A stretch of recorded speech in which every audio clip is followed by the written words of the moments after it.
திரு ஜெயக்குமார் அவர்கள், editor and publisher, சீர்மிகு காவலர்கள் என்ற ஒரு பத்திரிகையை இன்று வெளியிட்டுள்ளார். அது சிறப்பாக செயல்பட வாழ்த்த வந்திருக்கும் அனைத்து மனங்களுக்கும் என் ஆத்ம வணக்கங்கள். எல்லாரும் பத்திரிகையாளர் பற்றி சொல்றாங்க, நான் கொஞ்சம் வேற மாதிரி சொல்றேன். அது எப்படி போதும் பார்த்துக்கலாம்.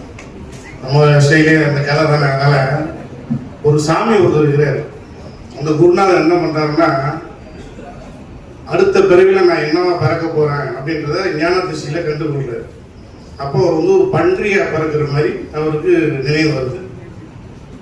அப்போ ஒரு சீடரை கூப்பிட்டு சொல்றாரு, நான் அடுத்த பிறவியில பன்றியா பிறக்க போறேன், என்ன நீ தேடி கண்டுபிடிச்சு நான் எங்க இருக்கிறேன்னு பார்த்து என்னை நீ கொண்டு வரணும் வெட்டி அப்படின்னு சொல்லிடுறாரு. சீடர்கிட்ட ஒரு கண்டிஷனா சொல்லிடுறாரு. அவரோட மறைவு தான் வருது, போயிட்டு மறைஞ்சிடுறாரு. அதுக்கப்புறம் அவர் வேற பிறவி பன்றியா பிறந்துடுறாரு.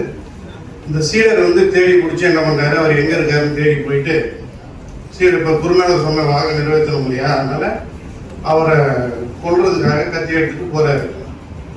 அப்போ குருநாதர் என்ன பண்ணாரு, நல்ல ஒரு சேத்துல பன்றி என்ன பண்ண சேத்துல தான் இருக்கும், நல்லா சேத்துல நல்லா போறாங்க இரண்டு அப்படி ஜாலியா இருக்குது.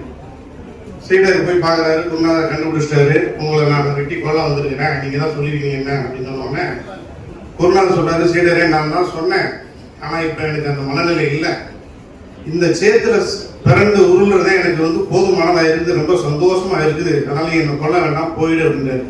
அது மாதிரிதான் நீங்க பத்திரிகையாளர்கள் சேத்துல பிறந்துட்டு இருக்கிறோம், கொஞ்சம் திருந்தணும் அப்படின்றது என்னோட வேண்டுதலை வச்சுக்கிட்டு விடைபெறுகிறேன். நன்றி, வணக்கம்.